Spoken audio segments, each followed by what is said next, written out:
ada bunga diterima per tahun setiap tanggal 1 Januari. Ini bahasa KISO ya, selalu 1 Januari. Jadi nanti ada penyesuaian di akhir tahun, baru di 1 Januarinya diterima seperti itu. Ini memang gaya KISO. Perusahaan mengklasifikasikan investasinya sebagai held for collection, jadi akan dipegang sampai jatuh tempo, mengharapkan pengembalian berupa pokok pinjaman plus bunganya. Tanggal 1 April 2027, PT KUL menjual seluruh investasinya dengan harga 54, ditambah dengan bunga terhutang 3 bulan.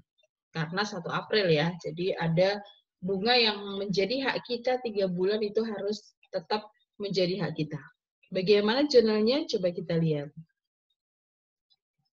Untuk perolehan 1 Januari 2019, di sini tentunya adalah debt investment pada cash sebesar 50, karena kebetulan sama dengan nilai nominalnya. Kalau tadi ternyata kita beli dengan harga 60, ya berarti di sini ditulisnya adalah 60.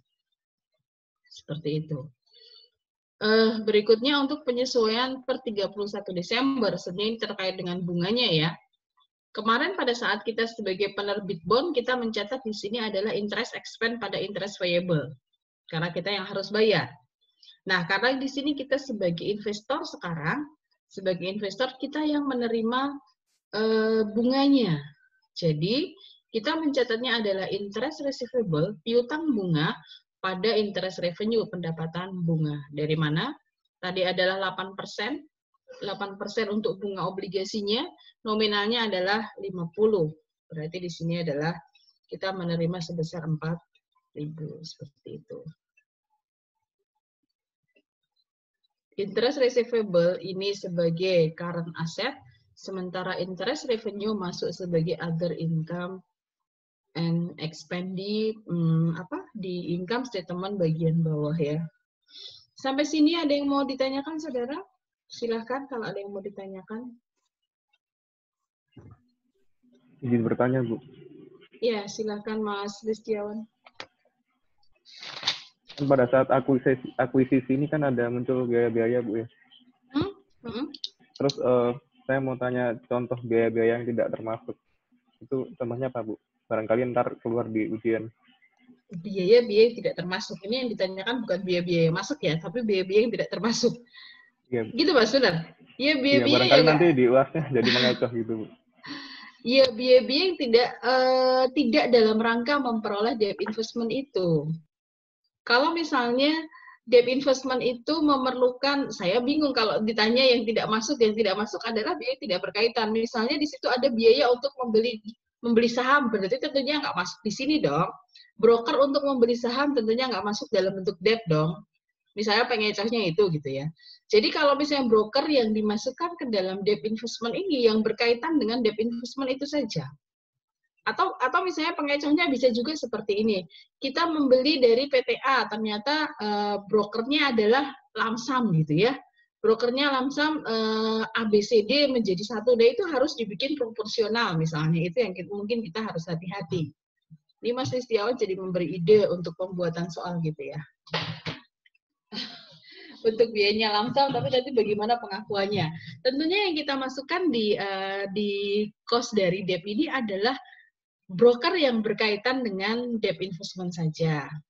Kemudian, oh Bu, ternyata butuh ini loh Bu, butuh registrasi untuk namanya. Biaya pendaftaran namanya, biaya balik nama. Kalau kita misalnya membeli dari orang lain, nggak langsung dari perusahaan awal.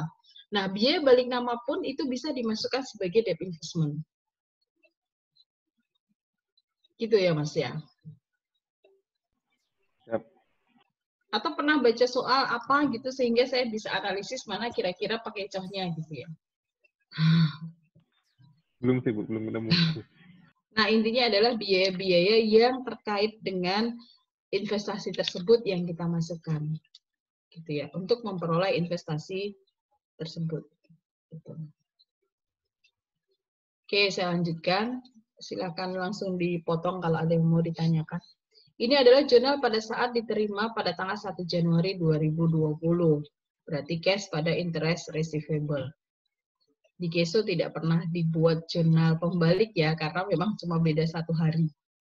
Nah, Kemudian di sini saat penjualan investasi 1 April 2027, yang pertama dihitung adalah hitung saldo investasi pada tanggal 1 April ini. Nilai bukunya berapa?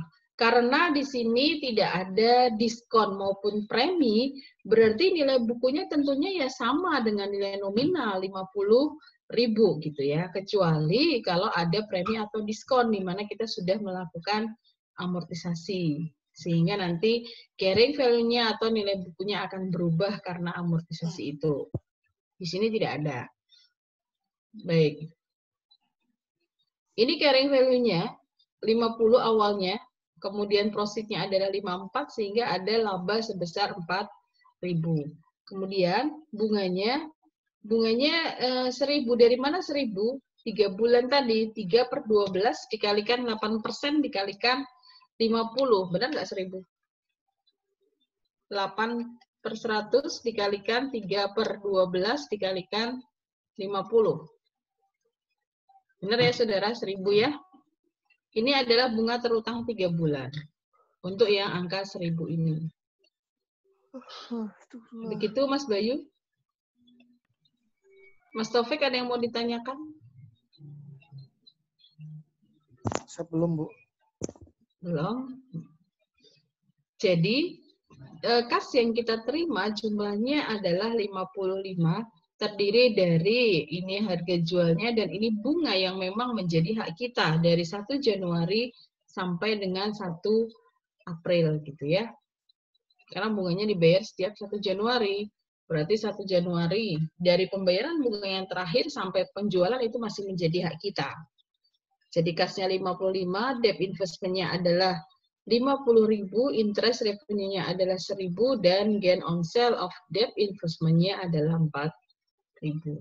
Nampaknya gampang kalau di sini ya, karena memang yang paling membutuhkan pemahaman itu ketika muncul amortisasi. Ya enggak?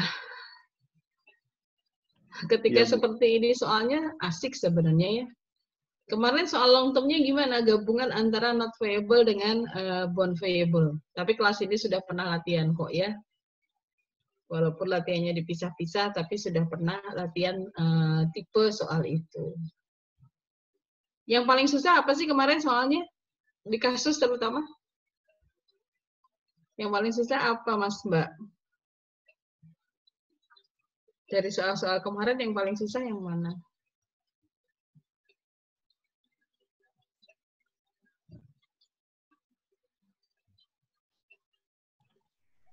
Partnership, Bu. Loh, malah partnership ya? Soalnya kurang waktu saya, Bu. Mungkin masih baru belajarnya, Bu. Jadi Bu, mungkin latihan partnership-nya agak kurang karena udah ini kan materi terakhir. Jadi kalau saya pribadi masih agak susah di partnership. Oh, malah di partnership yang susah ya? Oke. Saya pikir Anda malah kesulitan di long term. Ternyata kesulitannya di partnership ya.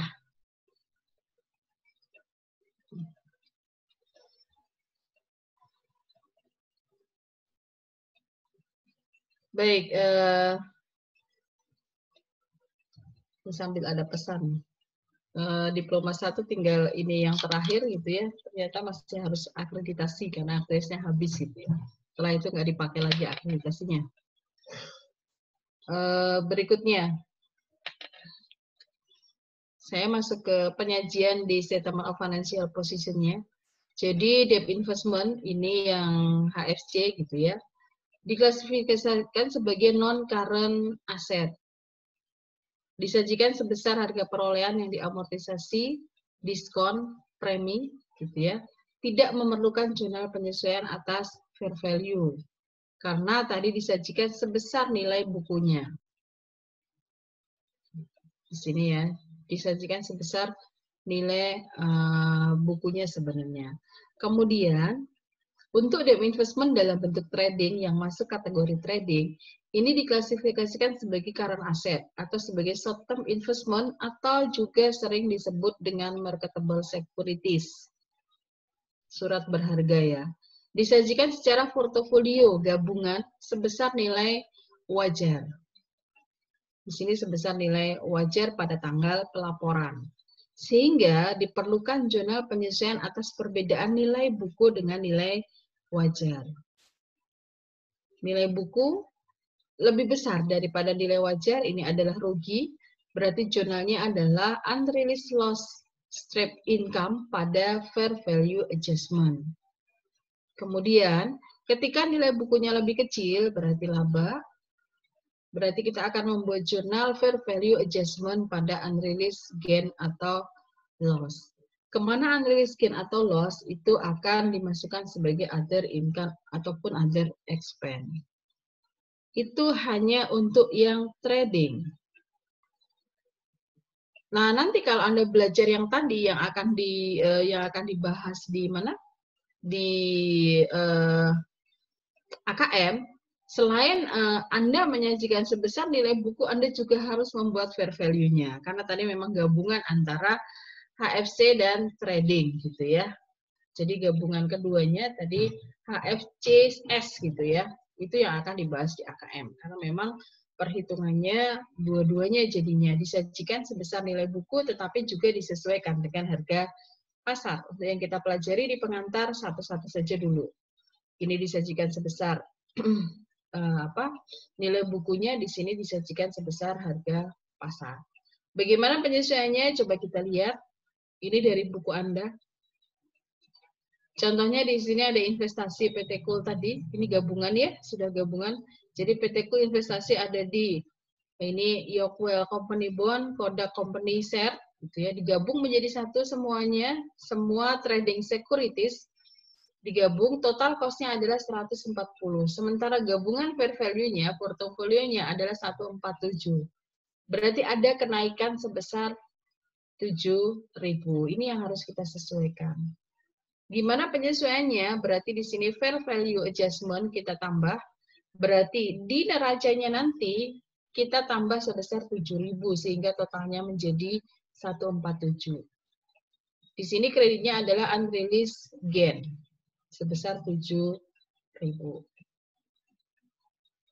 Sampai sini. Oke, saya lanjutkan dulu. Di tahun berikutnya. Di sini ternyata total daripada investasinya itu adalah 120 dan fair value-nya adalah 115. Ada penurunan di sana ya. Ada penurunan. 120 ke 115. Jurnal penyesuaiannya unrealized loss pada fair value adjustment sebesar 12.000. Ada komentar? Silahkan.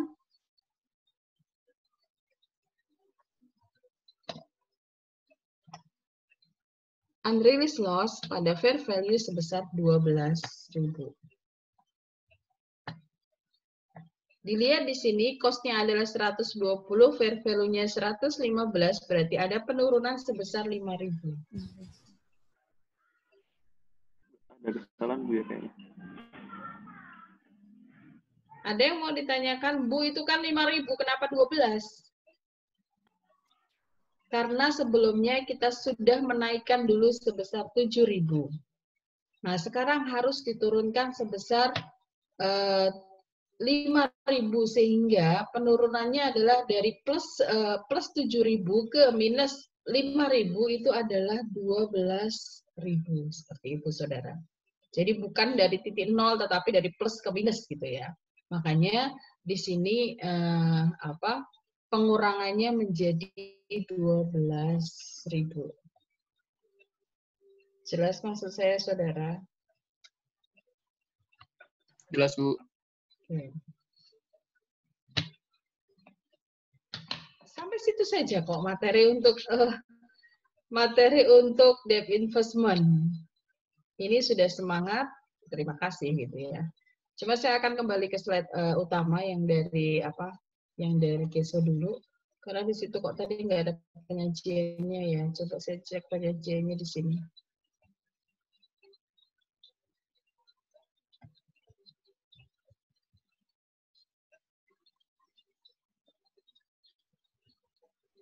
Penyajiannya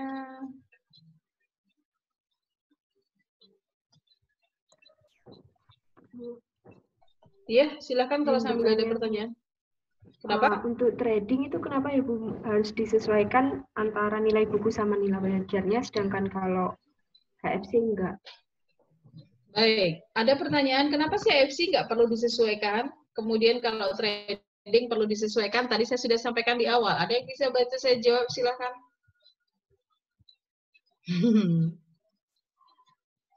Tadi saya sudah sampaikan, ada yang mungkin ingat alasannya apa yang tadi saya sampaikan? Silakan disampaikan ke Mbak siapa barusan, Mbak Maulidah. Mungkin karena harga pasar dari trading itu, dari saham itu cepat berubah gitu, Bu. Ada yang bisa memberi alasan lain? Izin, Bu. Iya, Mas Dwi. Jadi kalau trading itu si investor mencari keuntungan dari selisih fair value-nya, Bu, nilai pasarnya. Jadi yang diamortisasi terus itu apa? Nilai pasarnya. Disesuaikan. Baik, Karena jadi tadi saya sampaikan di depan ya, kalau untuk HFC itu kan memang mau kita pegang sampai jatuh tempo kan? Mau kita pegang sampai jatuh tempo sehingga harga pasar itu nggak akan mempengaruhi investasi kita. Karena kita tidak mengharapkan perbedaan dari harga pasar, yang kita harapkan return dari investasi kita dalam bentuk HFC itu adalah pokok pinjaman plus bunga. Ya, untuk apa kita sesuaikan dengan harga pasar? Berbeda dengan yang trading. Yang trading itu kita tidak mengharapkan bunga. Kalau misalnya dapat bunga ya alhamdulillah. Kalau misalnya melewati periode bunga. Tetapi yang kita harapkan sesungguhnya dengan debt investment dalam bentuk trading ini itu adalah lebih ke perbedaan harga pasar. Sehingga kita harus memantau terus harga pasarnya berapa. Itulah kenapa harus kita sesuaikan terus sebesar harga pasar. Di PSAK-nya sendiri itu dikatakan kalau untuk trading disajikan sebesar harga pasar supaya kita bisa mengetahui harga pasar dari surat berharga yang kita miliki berapa. Dan tadi kalau Anda lihat itu pun kita nggak bisa memantau satu persatu loh, karena itu adalah portofolio, gabungan dari semua trading yang kita miliki. Seperti itu ya. Jadi karena memang, ya Mas bilang salah satunya adalah karena memang kita mengharapkan return dalam bentuk selisih harga pasar. Jangan kaitan ini dengan agama ya, mungkin ada agama yang melarang hal ini gitu ya. Ini sudah berbahaya ini ya, bermainnya dengan harga pasar, dengan bunga gitu ya. Gitu. Itu Mbak, begitu Mbak mau Lada? Ya Bu, terima kasih. Ini penyajian untuk unrealized loss dan gain tadi yang berasal dari non trading, tapi ini ya saya nyari yang trading kok nggak ada sih. Tapi penyajiannya sama, jadi dimasukkan ke dalam other comprehensive income di sini. Penyajiannya sama seperti ini, tapi saya mencari yang trading nggak ada. Ini non trading sebenarnya ya. Di SOTK yang lengkapnya adalah neraca lengkapnya. Saya pengen tunjukkan.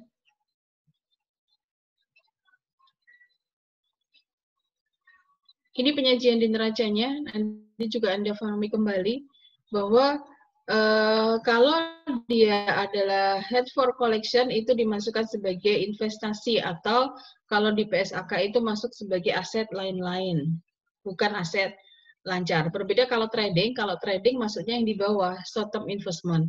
Ini juga perbedaan penyajian di KESO dengan di Indonesia ya. Kalau di KESO itu justru dimulai dari aset tetap dulu, aset lain-lain baru current gitu ya. Nah, kalau di kita, di Indonesia kan justru dimulai dari current aset dulu, aset tetap baru aset lain-lain. Gitu ya, ini perbedaan. Jadi yang HFC tadi masuk sebagai investment, sementara yang trading masuk sebagai short term investment di bawah sebesar fair value-nya. Seperti itu. Ada pertanyaan lagi? Ini untuk penyajiannya.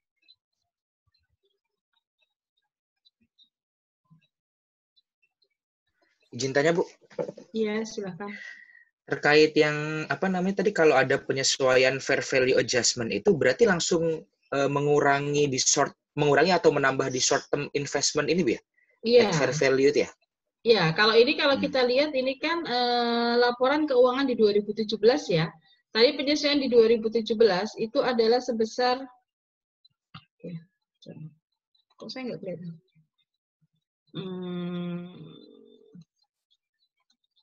Ini saya udah berubah ke slide bahasa Inggris, sama kan yang kita lihat? Sama, Bu. Sama ya. Saya takut salah aja. Nah, di sini, tadi di 2017 tadi kan pertama adalah 147. Ketika nanti di 2018, di sini tadi sudah berubah menjadi 115. Seperti itu. Jadi langsung mengurangi di short term investment-nya. Ini penyajian KESO. Bu, apakah penyajiannya harus seperti itu? Ada gaya penyajian yang lain. Gimana gayanya? Short term-nya sebesar, harga perolehan di bawahnya baru market adjustment-nya, fair value adjustment-nya. Jadi ada yang menyebut juga sebagai market adjustment ya. Disajikan di bawahnya, baru bawahnya lagi fair value-nya berapa. Jadi seperti ini penyajiannya. Misalnya account receivable allowance gitu ya, baru bawahnya ini 80. Misalnya kalau di sini berarti short term-nya tadi awalnya adalah 140, kemudian ada fair value adjustment 7.000, baru ketemu 147. Seperti itu. Gitu, saudara.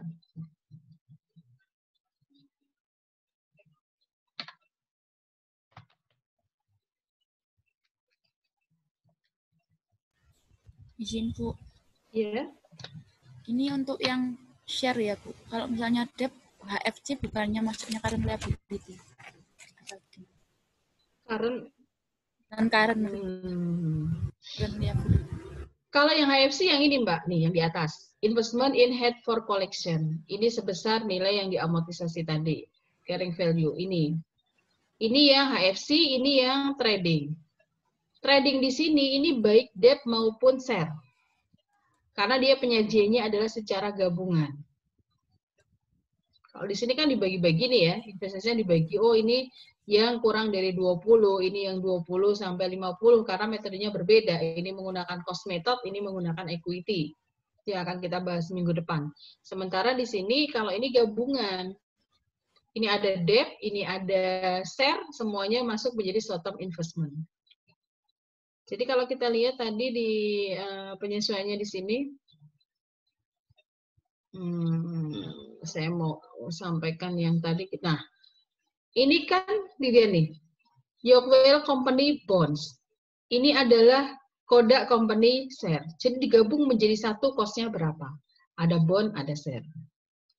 Seperti itu untuk yang short term.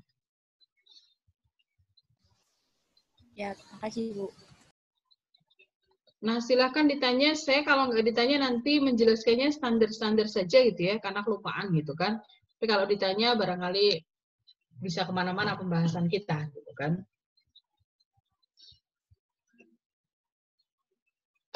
Karena memang saya harus membatasi, oh ini materi yang apa, yang pengantar itu hanya sampai sini loh. Nanti saya kebablasan menjelaskan sampai dengan intermediate gitu ya. Sebagian dari Anda senang-senang saja, tapi sebagian dari Anda juga ada yang pening gitu kan. Kalau dijelaskan semuanya sekarang. Oke, ada lagi pertanyaan? Silahkan kalau ada. Izin bertanya, Bu.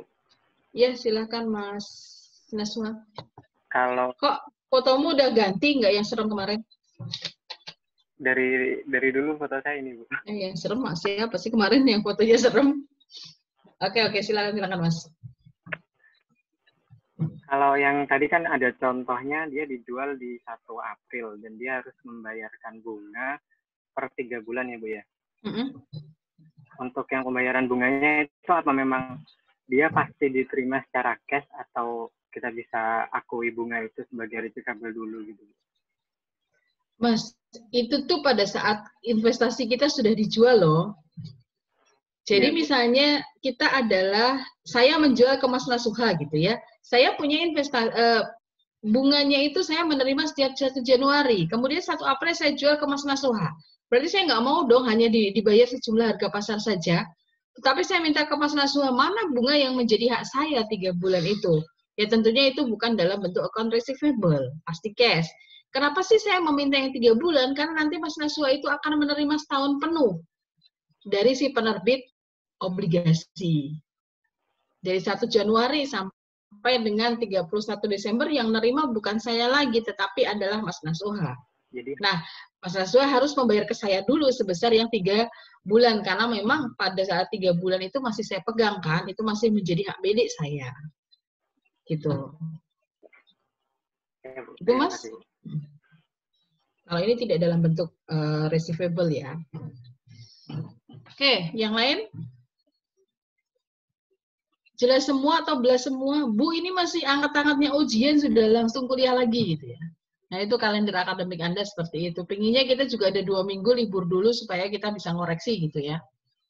Ini koreksi belum, sudah suruh ngajar lagi gitu ya. Oke, ada pertanyaan lagi? Kalau tidak, Anda sudah mengerjakan untuk eksercisnya. Silakan salah satu dibahas, di-share aja di sini. Kalau yang mengerjakan pakai laptop gitu ya. Bisa di-share untuk 12.2. Siapa yang mau coba jawaban 12.2 seperti apa? Silakan di-share saja. Ini berarti saya stop dulu ya. Harus saya stop dulu ya, Mas. Supaya yang lain loh, saya lupa Mas Ansor. Silakan kalau yang mau mengerjakan untuk 12.2-nya. Sudah banyak loh yang menyerahkan ke saya, otomatis berarti Anda sudah mengerjakan. Saya juga belum lihat itu ya.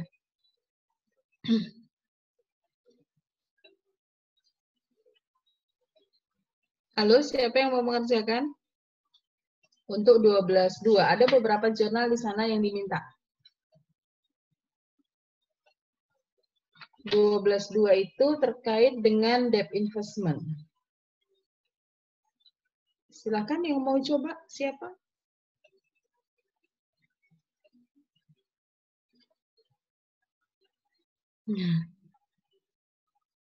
Yang sudah mengumpulkan ini pasti sudah mengerjakan kan?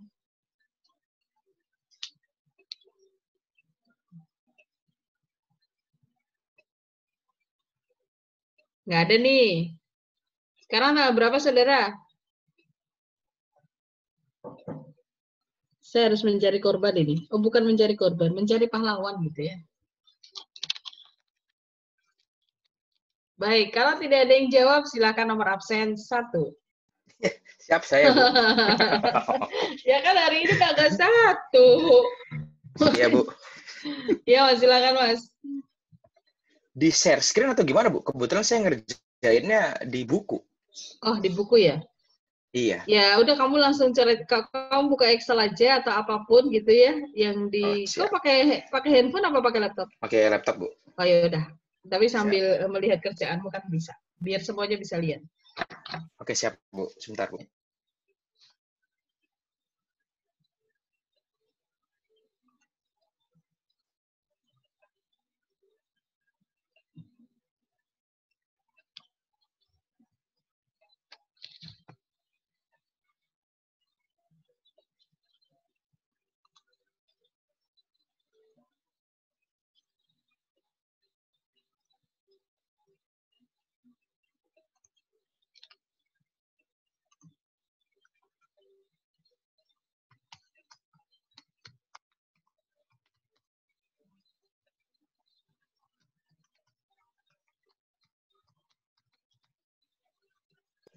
Izin share screen, Bu ya? Iya, silakan.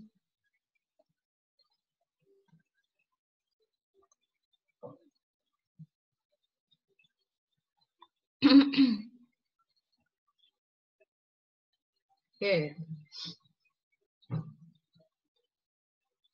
Mas, gedein dikit dong.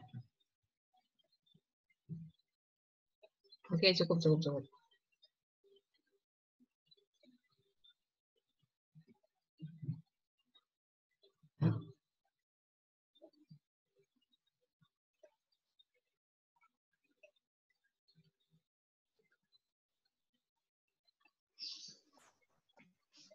Iya, tanggal belum Januari. Gak usah bagus-bagus, yang penting bisa kebaca. Siap, Bu. Debt investment. Anggap aja ini papan tulis di kelas.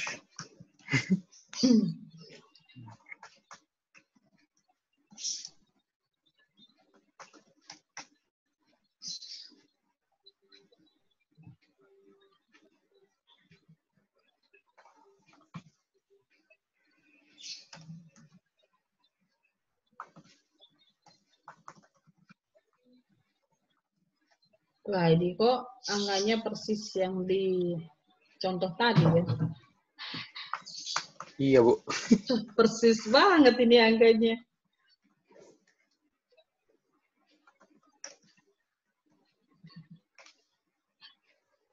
Oh, dijualnya sebagian.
Oke.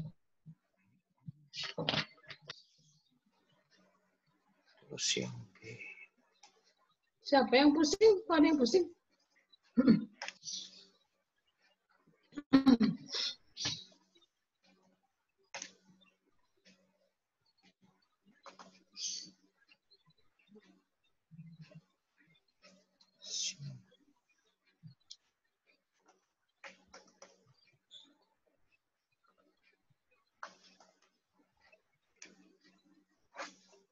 Siap, ini, Bu. Oke. Baik, 1 Januari dibeli 50 obligasi 8% 1.000 sehingga totalnya di situ adalah 50. Cashnya adalah 50 berarti sama dengan nilai nominal. Sehingga jurnal yang kita buat adalah debt investment pada cash 50. Kemudian ini bunganya juga tahunan gitu ya. Berarti kita buat jurnal interest receivable pada interest revenue 8% dikalikan 50, 4.000. Kemudian 1 Januari kita terima bunganya. Saya juga kadang-kadang masih bayar padahal diterima gitu ya. Cash pada interest receivable sebesar 4.000. Hati-hati nanti untuk terkait dengan jurnal apa ini ya. Kalau misalnya langsung diterima berarti nggak perlu receivable, tapi bisa juga langsung cash pada interest revenue. Seperti soal kemarin nggak pakai hutang dulu ya, tetapi langsung diterima. Karena emang gaya keso aja, buku yang lain juga berbeda lagi gitu ya. Nah, kemudian dijual sebagian karena tidak ada amortisasi, berarti dijual 30 berarti debt investment-nya adalah 30.000, dijual lakunya 33 berarti ada gain on sale sebesar 3.500. Kemudian di sini adalah interest receivable pada interest revenue untuk sisa debt-nya.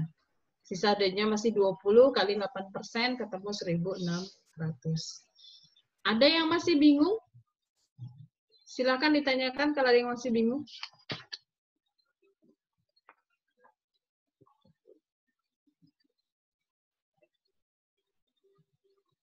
Oke, yang wajib Anda kerjakan lagi adalah di exercise 12.3.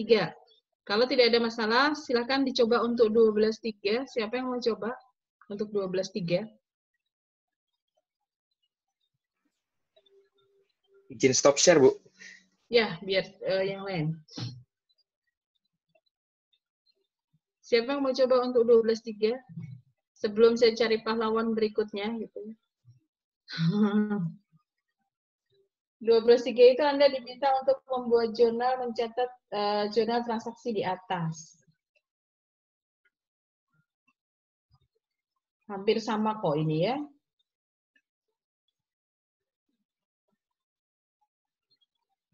Sama sebenarnya. Siapa? Tidak ada? Baik, kalau tidak ada tentunya lanjutan dari nomor 1 adalah nomor 7. Nomor absen 7. Siap saya, Bu. Silakan, Mbak. Bisa di ini ya, slide share ya. Belum pernah share screen sih, Bu. Saya coba dulu ya. Bisa semua kan, Mas Ansor? Nggak bisa. Mas Ansor ini bisa nggak? Nggak semua partisipan nggak dikasih ya? Dicoba lagi, coba. Sudah di setel. Dikasih semua ya? Dikasih semua aja biar bisa pada mengerjakan.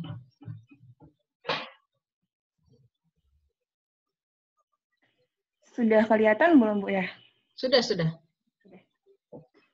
Itu kan yang nomor 12.3. Itu, sebentar. Untuk tahun 2017, tanggal 1 dia beli debt investment sebesar 70.000.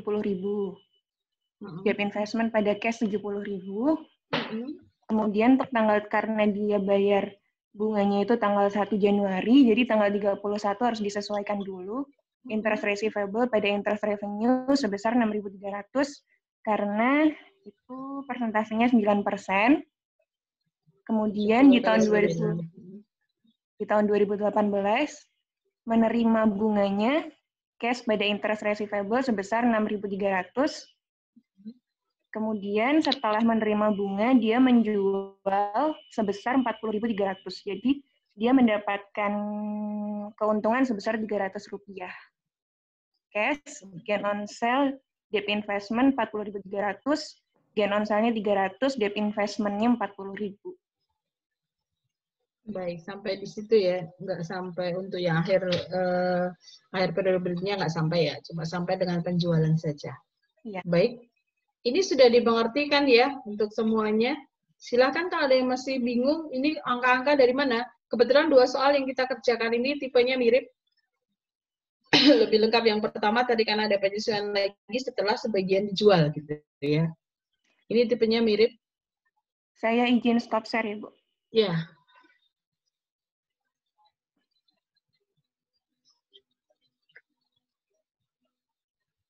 Yang lain ada yang mau ditanyakan sebelum kita lanjut ke soal berikutnya?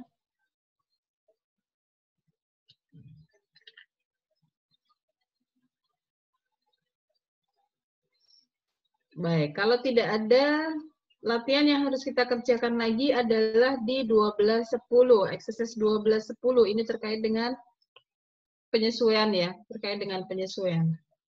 Ada yang mau coba, silahkan.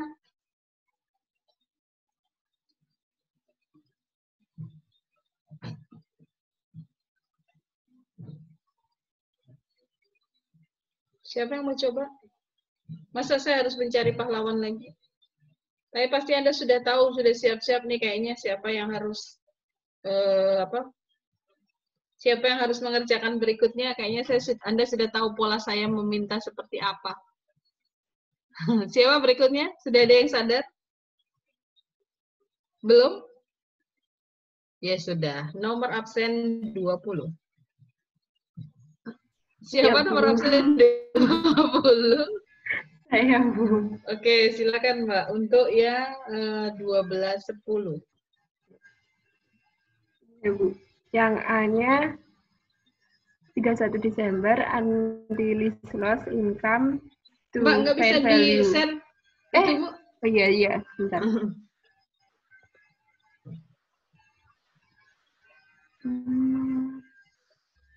Kalau yang A masih bisa dibaca, yang keduanya ini.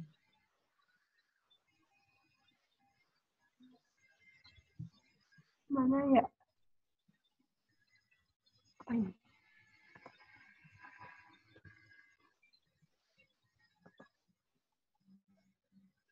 Wait. Oke. Yang A-nya unreleased loss income to fair value adjustment trading 4.000. Terus ini statement of financial position-nya, current asset, short-term investment at fair value 49.000. Yes, Income statement-nya. The other income and expense list was on trading.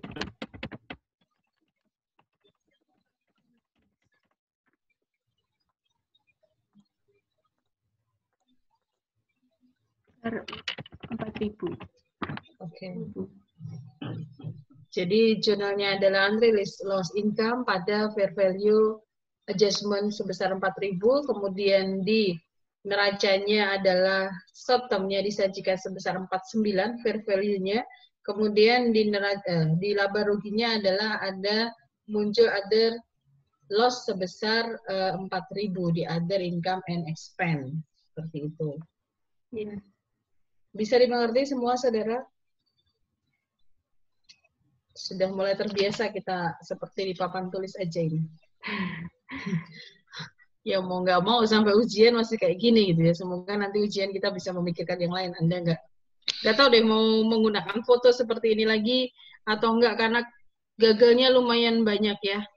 Kalau dari jumlah banyak, tapi kalau dari persentase sedikit sih. Karena dibandingkan dengan ribuan mahasiswa sedikit, tapi kalau dari jumlah banyak, ratusan gitu yang salah gitu kan. Sedang dipikirkan ujian yang paling bagus gimana.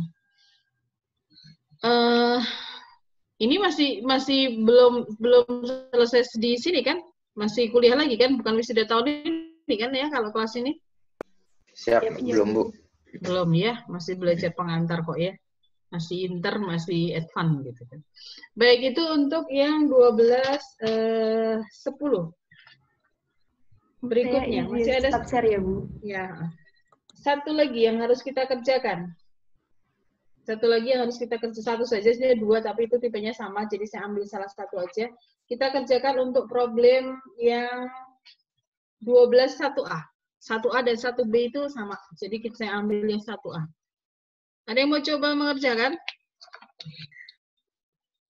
Silakan, Mas Andi ini kayaknya mau mengerjakan. Mas Andi mau coba mengerjakan?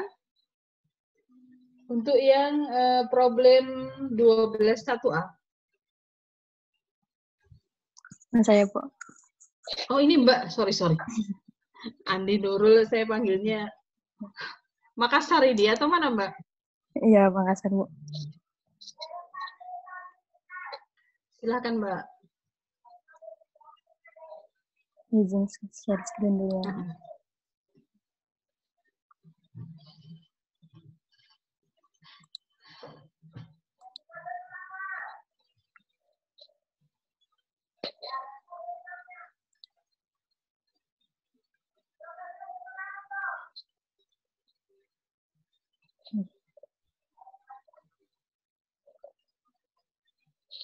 Yang P121A di 1 Januari membeli bond dengan face value 2 juta. Berarti untuk jurnalnya debt investment pada cash senilai 2 juta. Terus di tanggal 31 Desember mengakui bunganya. Berarti interest receivable pada interest revenue senilai 7% dikali 2 juta sama dengan 140.000. Terus di tahun 2020 menerima interestnya berarti cash pada interest receivable 140.000. Terus di tanggal 1 Januari menjual sebagian dengan harga 105. Berarti cashnya 1.050.000. Terus debt investment-nya senilai face value 1 juta. Terus gain on sale-nya 50.000. Terus di 31 Desember mengakui bunga dari sisa bondnya 1 juta berarti interest receivable pada interest revenue 7% kali 1 juta jadi 70.000.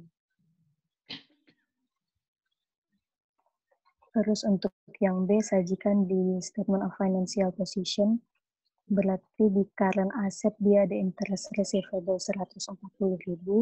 Terus di bagian investment ada debt investment senilai 2 juta. Di situ debt investment-nya Amortize seharusnya 1 juta Bu harusnya.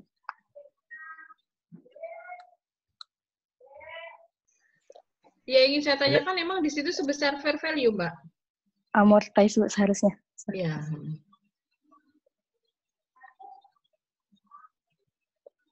Oke. Ada pertanyaan untuk jawaban Mbak Nurul? Lagi-lagi ini juga masih aman karena tidak ada amortisasi.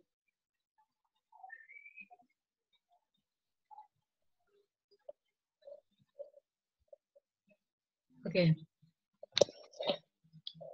Izin stop share ya Bu. Sebentar, sudah ada yang mau ditanyakan lagi nggak untuk jawaban yang ini dari Mbak Nurul?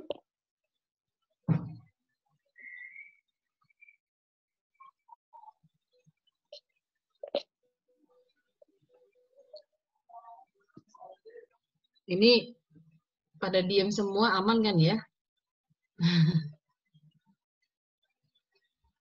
Oke, kalau misalnya ini nggak direkam ya sama Mas Ansor ini ya? Lupa atau gimana? Atau emang nggak direkam? Direkam, Bu.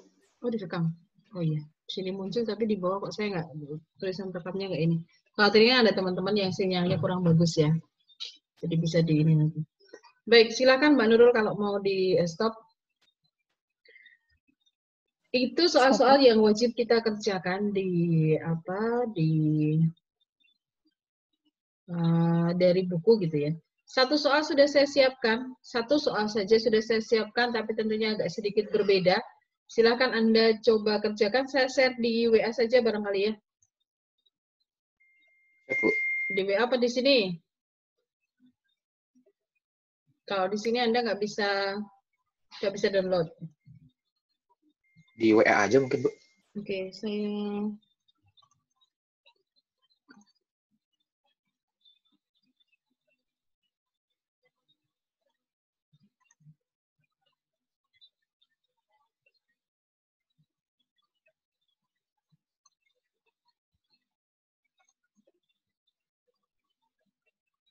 Mana alat yang saya simpan?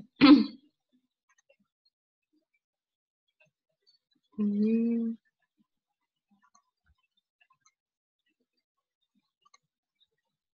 soal.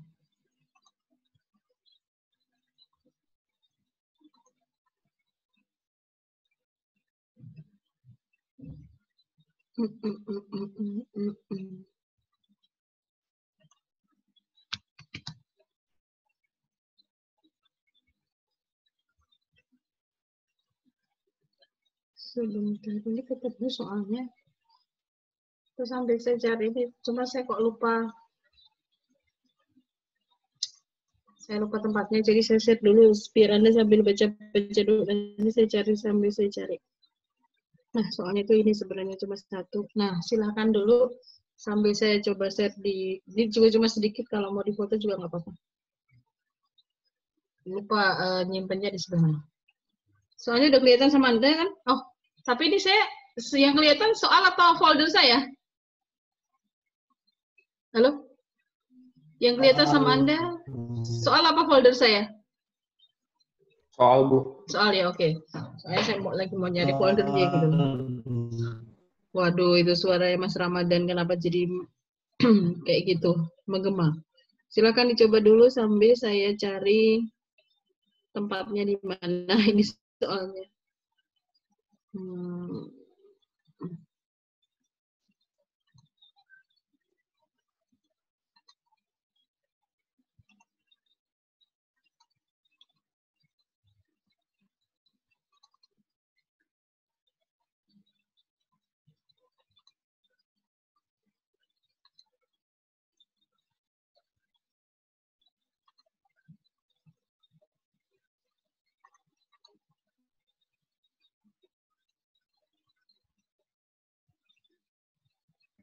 Izin Bu, udah di-share di grup, Bu?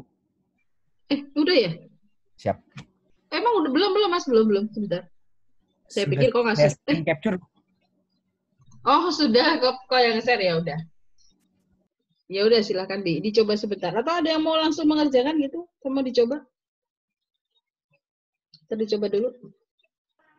Dicoba dulu, Bu. Ya udah, silakan dicoba dulu.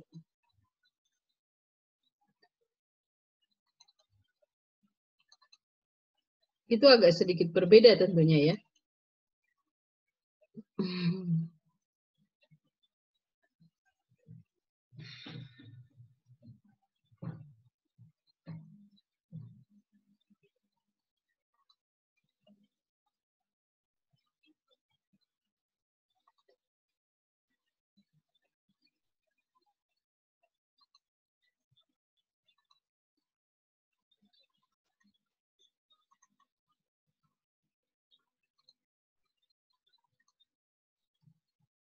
Baik, kita coba coret-coret dulu. Saya juga mau coret-coret dulu.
Masih di tanggal 1 Juli 2000, cash pada bond payable.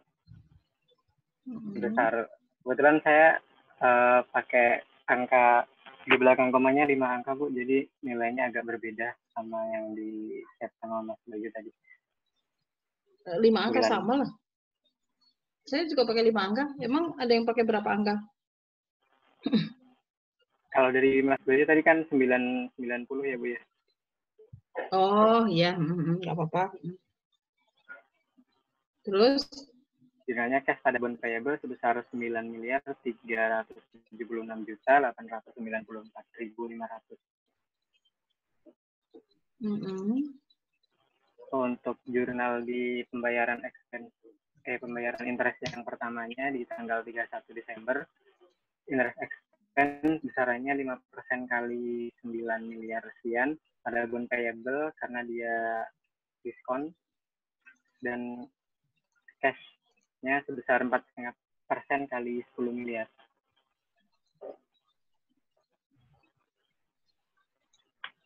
Terus?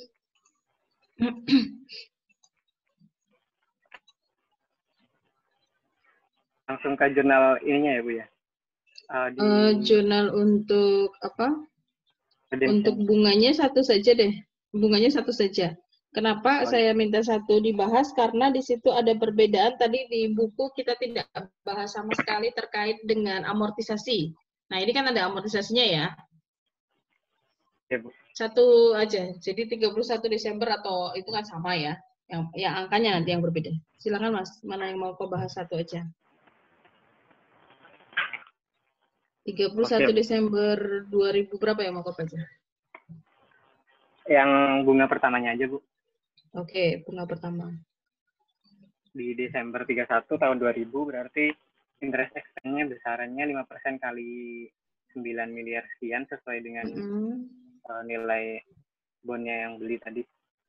Terus bondnya diamortisasi, diskon sebesar 18.844.725. Selisih dari cash-nya yang dibayar sebesar 450 juta dan interest expense-nya 468.844.725. Baik, nanti yang jurnalnya pada dasarnya adalah kalau dari sudut pandang penerbit di sini selalu interest expense sebesar 5% dikalikan carrying value-nya itu akan berubah terus karena carrying value-nya akan dipengaruhi oleh amortisasi. Kemudian karena di sini diskon adalah bond payable-nya kita tambah ya sebesar amortisasinya. Kalau untuk cash-nya itu jumlahnya selalu tetap selama 20 kali pembayaran, selalu 450 seperti itu. Jadi yang berbeda berubah di interest expense sama di bond payable-nya. Ini dari penerbit. Dari investor, Mas? Dari investornya berarti PT Senang ya, Bu ya? Iya. Di 31 Desembernya berarti dia menerima cash sebesar 450 juta. Lalu debt investment-nya dia diamortisasi, ya bertambah di debit 18 juta. Sebenarnya besarannya sama sih, Bu, cuma dibalik aja.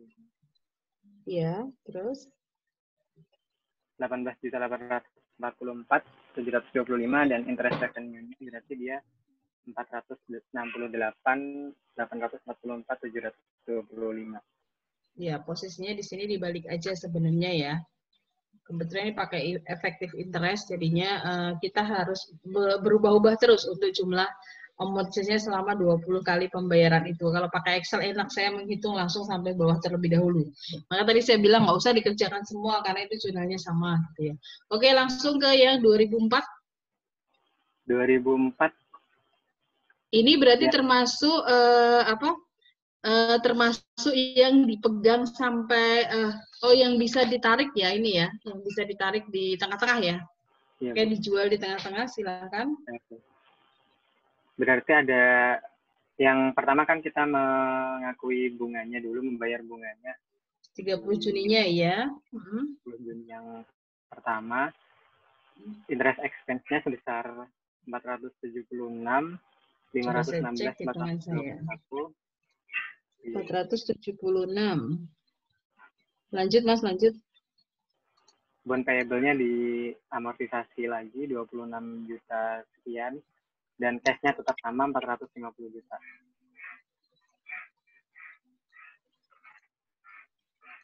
Di Juli 2004 ya? Iya, Bu. Iya. Tadi 476. Oh ya. Ini berbeda dengan hitungan saya karena koma kayaknya sih. 476 benar Mas, bukan 477.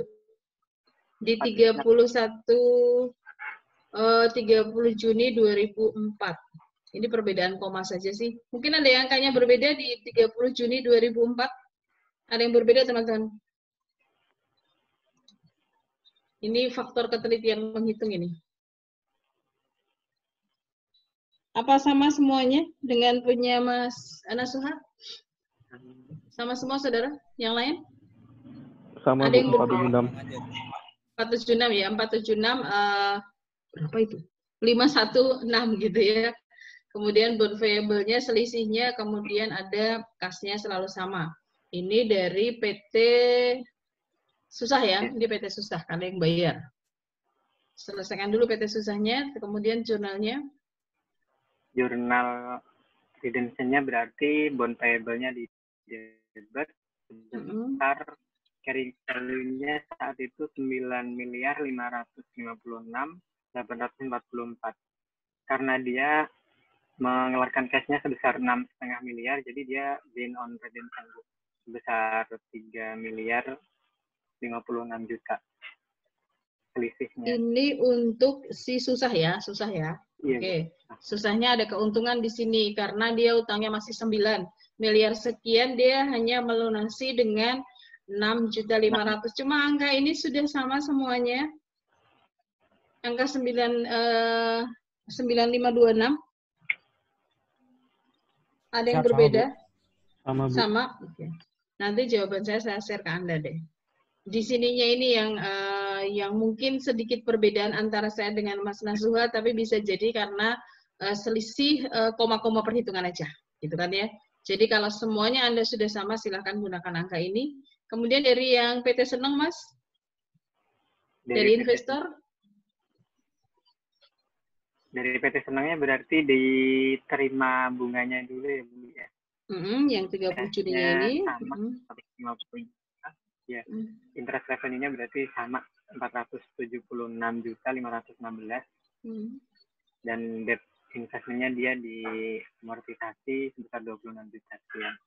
Lalu di sell-nya berarti dia menerima cash sebesar 6,5 miliar, tapi dia rugi sebesar 3.056 juta dan debt investment-nya dikredit semuanya 9,5 miliar. Oke. Yang PT susahnya tadi untung, di sini PT senangnya yang rugi gitu kan, karena dia harusnya pada akhir nanti menerima sebesar 10 miliar gitu ya. Sekarang dia hanya menerima malah cuma 6,5 gitu. Nah, itu saudara yang ingin saya tunjukkan ke Anda dari soal ini adalah terkait amortisasi sebenarnya, dan ternyata Anda sudah bisa. Jadi ketika ada amortisasi berarti silahkan diamortisasi seperti pada saat kita mengamortisasi penerbitan kemarin, hanya di sini posisinya dibalik, gitu aja. Gitu ya. Walaupun tadi dari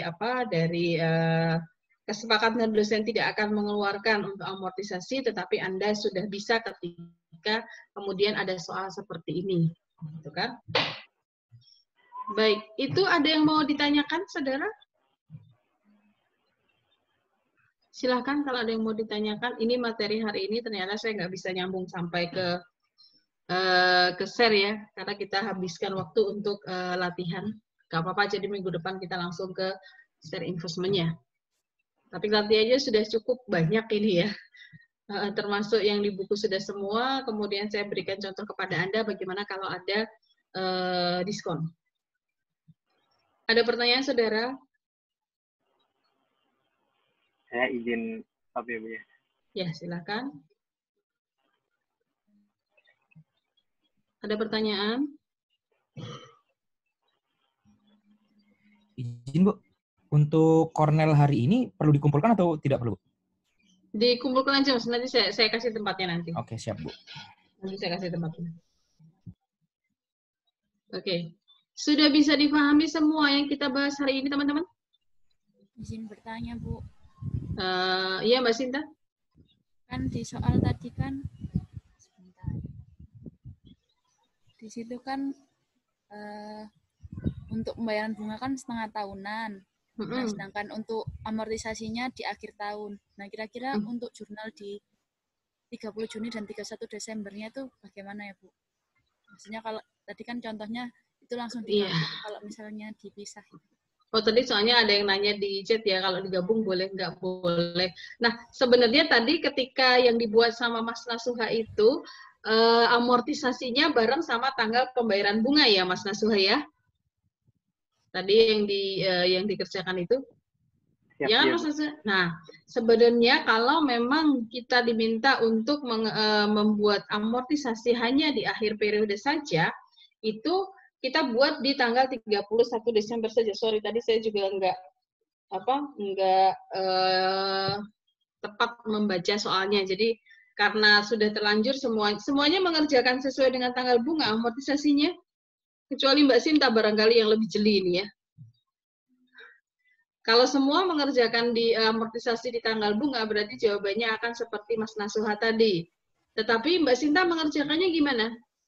Hanya di akhir tahun saja? Saya sih cuma ngasih contohnya satu aja sih, Bu, di akhir tahun. Jadi saya pisah masih paham. Cuman kalau waktu di 30 Juninya itu nanti yang saya bingung, Bu. Nah, kalau memang kita sesuai dengan soalnya di mana amortisasi hanya di akhir tahun saja, berarti di 30 Juni kita hanya menerima bunga atau membayar bunga gitu ya. Bagi si penerbit berarti hanya interest expense pada cash, bagi si investor berarti hanya cash pada interest revenue yang sebesar 450 saja. Tetapi nanti pada tanggal 31 Desembernya berarti akan jurnalnya seperti yang tadi dibuat Mas Nasuha kalau mau digabung, tapi angkanya berbeda untuk amortisasinya. Karena amortisasinya di sini adalah amortisasi 1 tahun. Nanti saya coba buatkan itu, saya share ke Anda semuanya. Untuk yang 1 tahun, kalau yang untuk pertengahan tahun tadi sudah dibuat ya. Itu. Berarti kalau misalnya di akhir tahun yang kayak Naswa itu amortisasi yang Juni dan Desember dijumlah ya Bu ya, yang di jurnal. Nah ini yang berbeda ketika kita menggunakan effective interest. Kan pasti nilai bukunya menjadi berbeda ya kalau kita cara menghitung Mas Nasuha yang per tanggal pembayaran bunga tadi dengan hanya akhir tahun saja untuk diskonnya. Tapi kalau mau mudahnya mau langsung dijumlahkan juga nggak apa-apa. Karena pada kenyataannya sebenarnya seringnya amortisasi itu juga dilakukan bareng dengan tanggal bunganya. Kan lebih mudah ya. Makanya tadi saya juga nggak teliti ketika melihat soalnya adalah hanya akhir tahun saja, itu namanya soal ya. Jadi bisa dibuat seperti itu pada akhir tahun. Pada kenyataannya amortisasi dibarengkan dengan tanggal bunga. Itu sih Mbak. Ya, mohon jawabannya nanti Bu. Terima kasih. Iya. Baik. Semoga nggak lama dari sekarang.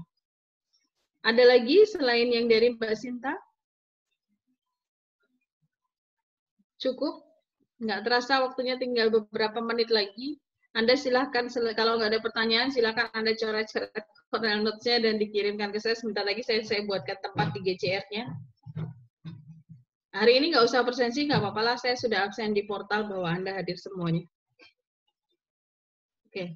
Kalau tidak ada pertanyaan, saya akhiri sampai di sini, biar Anda punya waktu untuk menyelesaikan kerjaan Anda sebentar, dan saya ke GCR untuk menyiapkan tempat pengumpulan tugas Anda. Cukup sampai di sini? Minggu depan silakan Anda pelajari untuk share investment-nya supaya diskusi kita lebih mudah. Tapi luar biasa kelas ini ya. Tadi harapan kami itu prediksinya adalah ini nggak usah dikerjakan dong yang amortisasi karena susah. Ternyata kelas ini langsung saya kasih soal dan langsung bisa mengerjakan. Luar biasa. Gitu ya. Baik, sampai di sini dulu pertemuan kita hari ini. Insya Allah ketemu lagi minggu depan. Minggu depan di materi share investment. Terima kasih atas 2,5 jam di Zoom-nya gitu ya. Ini luar biasa kelas ini, kelas lain nggak pakai Zoom. Kelas ini pakai Zoom sendirian. Baik, terima kasih. Terima kasih. Sampai ketemu lagi minggu depan. Assalamualaikum warahmatullahi wabarakatuh. Waalaikumsalam. Terima kasih Bu. Saya kembalikan ke Mas Nasuha ini. Nasuha.